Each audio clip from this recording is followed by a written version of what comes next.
I would not support term limits. I don't like the 22nd Amendment passed in the early 50s.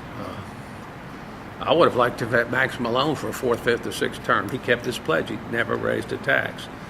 38-1 Senate vote on the Independence Stadium for half-cent sales tax. And even though Max lives in Shreveport and was my District 37 senator, he was the one. No tax, Max.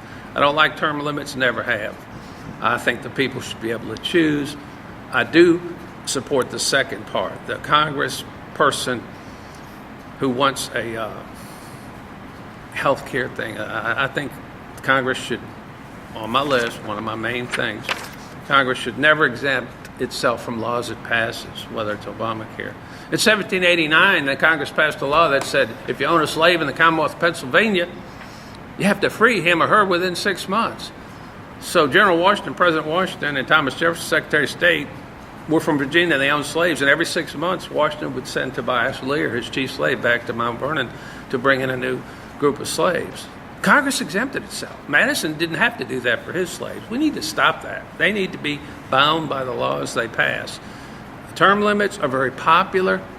I don't care for them, and I'm willing to say that.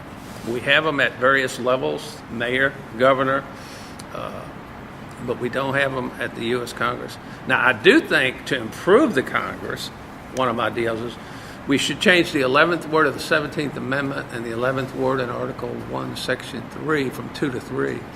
Madison and Walcott and Sherman and Rutledge and several delegates at the convention wanted 3 senators per state. And we ended up with 2. That was the vote that won. It was a close vote by a 3-vote margin. Every state should be involved with the Senate every 2 years. This year we have 24 people who want to succeed Senator David Vitter. 2 years from now, Louisiana sits it out. We don't have one because Cassidy's term is 2020. I think that's wrong. By definition, the House comes up every 2 years, so every state is involved every 2 years in the House. We should also be involved in the Senate. What does this do, though? Mr. Olson's question. It creates, not intentionally, but it creates term limits in the House. You put up 50 new senators, one per state. How many congressmen in California, Texas, Florida are going to try to get that new open, by definition, new open Senate seat?